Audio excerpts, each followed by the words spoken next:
मेरे साथ बोलिए, भारत माता की। क्यों भाई, रामबन वालों की आवाज को क्या हो गया है? यहां से पाकिस्तान तक आवाज जानी चाहिए। दोनों हाथ उठाइए, उठाइए दोनों हाथ। विजय के संकल्प की मुट्ठी बींचिए और प्रचंड आवाज से बोलिए, भारत माता की। वंदे वंदे।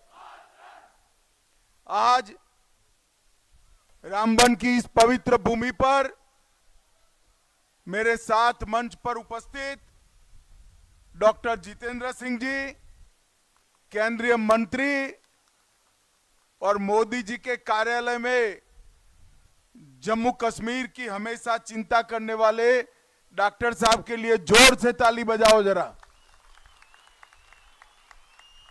हमारे जिले के अध्यक्ष श्रीमान राजेश्वर कुमार जी, जिले के प्रभारी पूरन चंद जी, श्री नीलम लांगे जी, हमारे प्रत्याशी श्री राकेश ठाकुर जी, हमारे दूसरे प्रत्याशी भाई मोहम्मद सलीम जी आगे आइए, जोर से ताली बजाइए मोहम्मद जी के लिए। और आज जम्मू कश्मीर की इस भूमि पर रामबन में आए हुए प्यारे भाइयों, बहनों और माताओं, आप सभी को मेरा प्रणाम, नमस्कार। भाइयों बहनों, पहले सर्वाधार चामुंडा माता,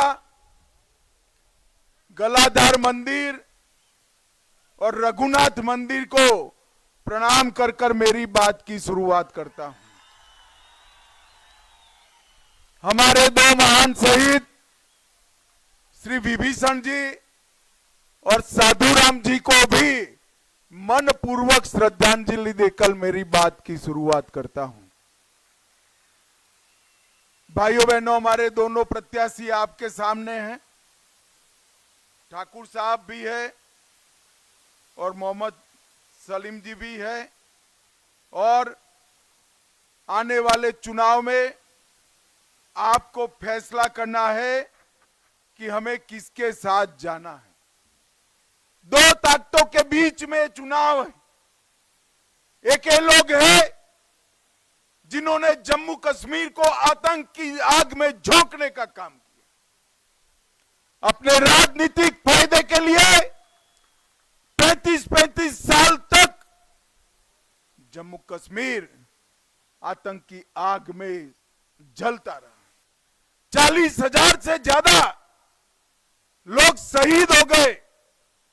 मैं आज फारूक साहब और राहुल गांधी दोनों को पूछना चाहता हूं, इतने साल तक जम्मू कश्मीर आतंक की आग में जला, आप इसकी जिम्मेदारी लेने के लिए तैयार है क्या? भाइयों बहनों, वो नहीं लेंगे, मुझे मालूम। इसलिए हमने तय किया है कि चुनाव के बाद 40,000 लोगों का जान लेने वाली आतंकवाद के लिए भारतीय जनता पार्टी एक व्हाइट पेपर लाकर इनकी जिम्मेदारी तय करेगी, इनकी जिम्मेदारी तय करेगी। और आज भी ये नेशनल कॉन्फ्रेंस का एजेंडा आप देखिए, जिसका राहुल गांधी ने समर्थन किया। क्या एजेंडा है? वो कहते हैं कि नेशनल कॉन्फ्रेंस फिर से एक बार जम्मू कश्मीर में दूसरा झंडा लाने का काम करेगी। रामबन वालों, मुझे बताओ, दूसरा झंडा चाहिए क्या आपको? जोर से बोलो, चाहिए क्या? अरे राहुल बाबा, कितना भी जोर लगा दो, जम्मू कश्मीर में अब एक ही झंडा रहेगा, हमारा प्यारा तिरंगा रहेगा।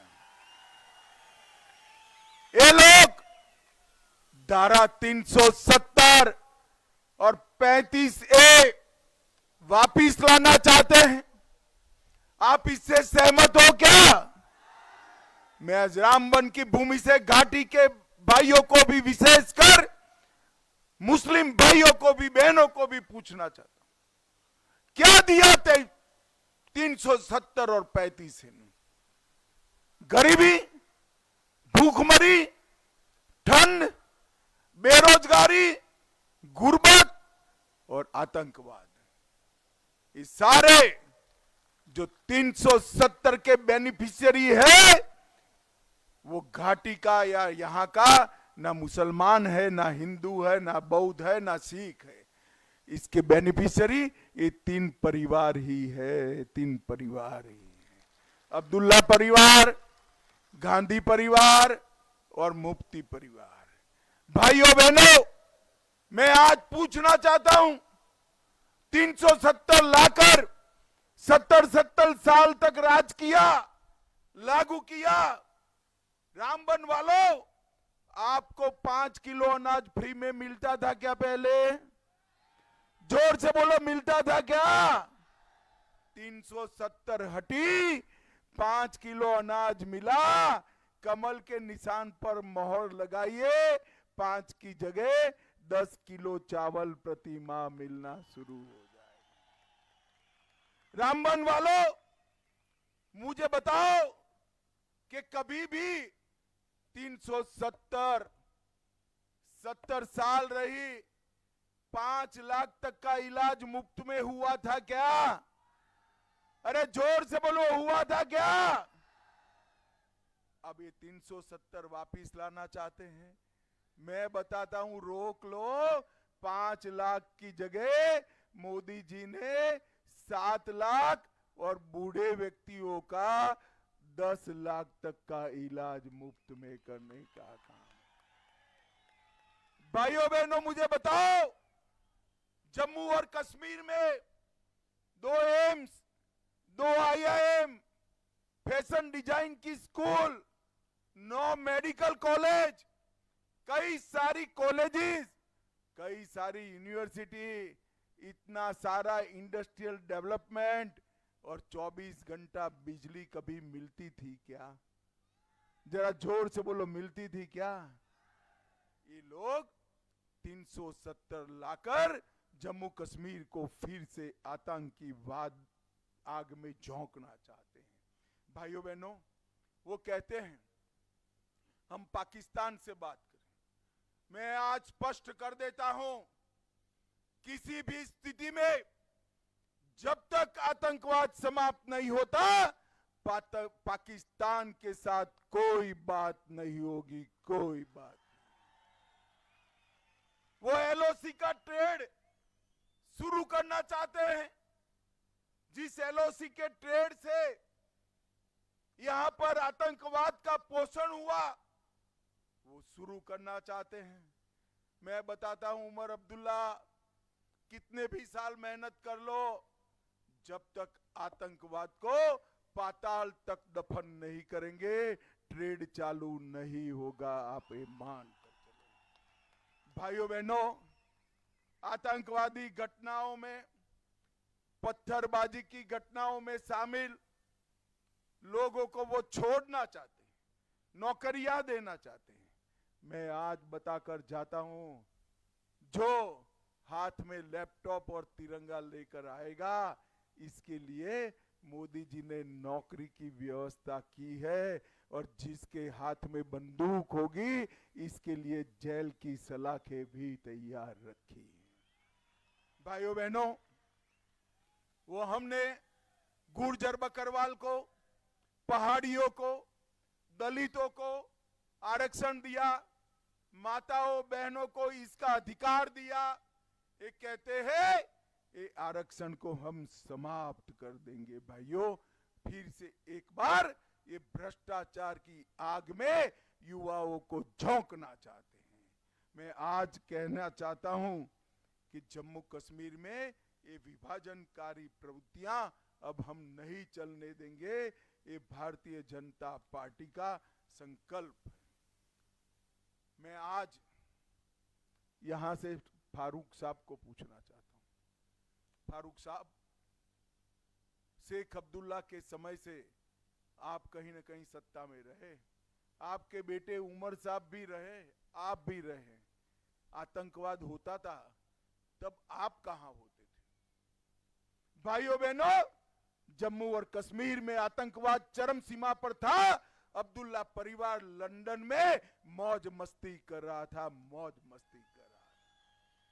मुझे बताओ, ये लोगों को अधिकार है जम्मू कश्मीर के वोट प्राप्त करने का? जो आतंक की आग में झोंक कर चले गए, यहां के युवाओं के हाथ में तो बंदूकें और हथियार पकड़ाई, अपने बच्चों को लंदन और दुबई में पढ़ा लिखा कर तैयार किया क्योंकि सत्ता का सुख भोग सके। मगर अब नहीं होगा। अब पंचायती राज मोदी जी लेकर आए हैं। ग्राम पंचायत, तहसील पंचायत, जिला पंचायत, 30,000 युवाओं को चुने हुए प्रतिनिधि बनने का मौका हमारे नरेंद्र मोदी जी ने दिया। भाइयों बहनों, सबका साथ, सबका विकास, इस सूत्र के आधार पर मोदी जी आगे बढ़ रहे हैं। हमारे डॉक्टर साहब ने कहा, अमित भाई रामबन में पहली बार आए हैं। ऐसा नहीं है डॉक्टर साहब, मुरली मनोहर जोशी जब यात्रा लेकर आए तब मैं 2 दिन तक रामबन में रहा हूं, कोई कैंप के अंदर। लाल चौक पर झंडा फहराने मुरली मनोहर जी आए तब मैं अहमदाबाद शहर का महामंत्री था और 2 दिन हमें यहां रोक लिया गया था और फिर अलग अलग रास्ते से वहां पहुंचने का प्रयास किया, पकड़े गए थे। मगर रामबन ने सर्वाधार हिंसा, कुंडा और कलीमस्ता की हिंसा, ये सारी घटनाएं देखी हैं। आज मैं आपको आगाह करने आया हूं भाइयों बहनों, फिर से एक बार आतंकवाद का एजेंडा लेकर नेशनल कॉन्फ्रेंस के नेता उमर अब्दुल्ला आए हैं और हमें कहते हैं नेशनल कॉन्फ्रेंस की जो बेइज्जती करेगा हम उसकी जान ले लेंगे। अरे उमर साहब, किसको डराते हो भाई? भाजपा वाले आपकी धमकियों से नहीं डरते हैं। हम हमेशा देश के लिए जान देने के लिए तैयार हैं। आपने कत्ल तो किया जम्मू कश्मीर के विकास का, आपने कत्ल किया जम्मू कश्मीर के युवाओं के भविष्य का, आपने कत्ल किया मेरे पहाड़ी, बकरवाल और गुर्जर भाइयों का आरक्षण छीनकर, माताओं बहनों का आरक्षण छीनकर उनके भविष्य का कत्ल किया था। अभी अभी कांग्रेस के बड़े नेता, गृह मंत्री थे, महाराष्ट्र के बड़े नेता है, उन्होंने, शिंदे साहब ने बयान दिया, गृह मंत्री वो थे तब उनको लाल चौक में जाने में डर लगता था। पढ़ा है आप लोगों ने? शिंदे साहब देश के गृह मंत्री थे, उन्होंने स्टेटमेंट दिया कि लाल चौक जाने में उनको डर लगता था। अरे शिंदे साहब, अब आ जाइए, बच्चों के साथ, पोते पोती के साथ लाल चौक सैर कर लीजिए, कोई आपका बाल बांका नहीं कर। हमने कश्मीर को सुरक्षित किया है। आज कश्मीर में राहुल बाबा बाइक चलाते हैं, बाइक चलाकर मोदी जी को गाली देते हैं, लाल चौक में आइसक्रीम खाते हैं, मोदी जी को गाली देते हैं, लाल चौक पर तिरंगा फहर रहा है वो देखकर मोदी जी को गाली देते हैं, और राहुल बाबा और बहन जी प्रियंका जी बर्फ से एक दूसरे के साथ बर्फबारी खेलते हैं। राहुल बाबा, गाली तो आप मोदी जी को दे रहे हो, मगर आपके जमाने में संभव नहीं था।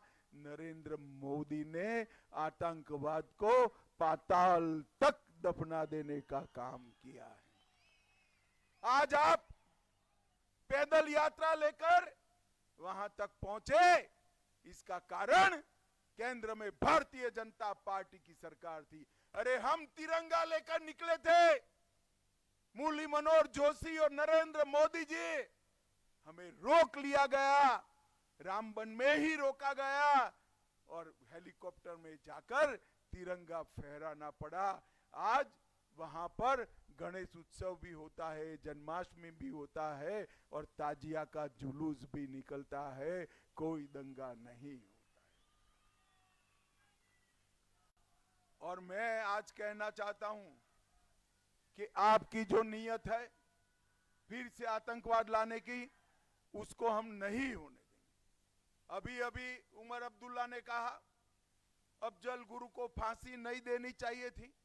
भाइयों बहनों बताओ, भारत के लोकतंत्र के मंदिर पार्लियामेंट पर हमला करने वालों लोगों को फांसी देना चाहिए या नहीं देना चाहिए? अरे जोर से बोलो, देना चाहिए या नहीं देना चाहिए?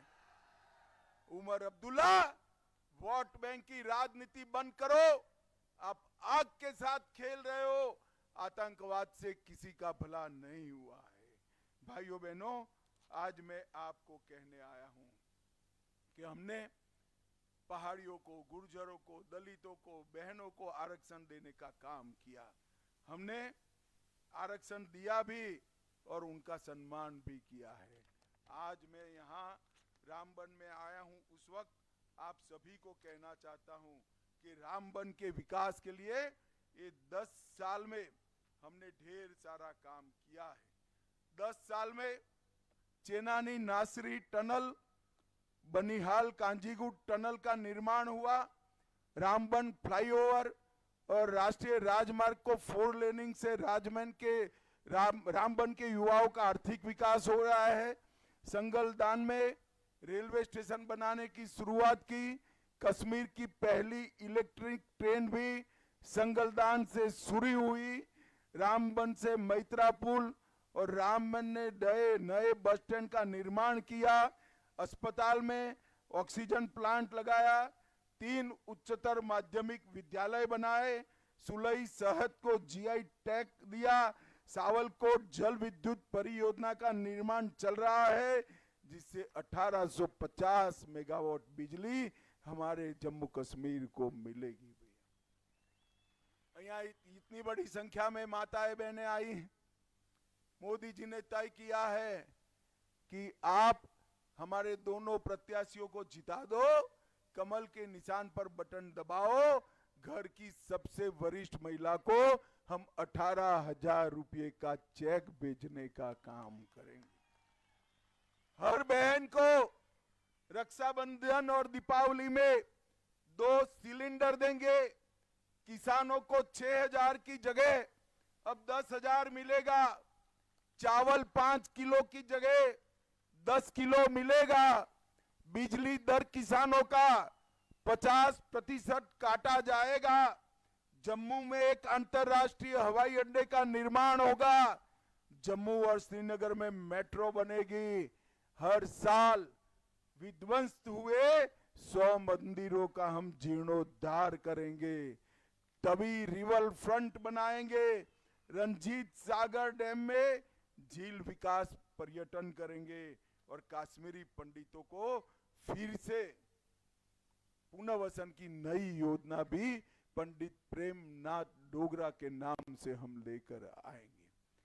भाइयों बहनों, कॉलेज के विद्यार्थियों को 3,000 सालाना स्टाइपेंड देने का काम करेंगे और प्रेमनाथ डोगरा रोजगार योजना के तहत 5 लाख नए रोजगार पैदा करने का काम भी भारतीय जनता पार्टी की सरकार करेगी।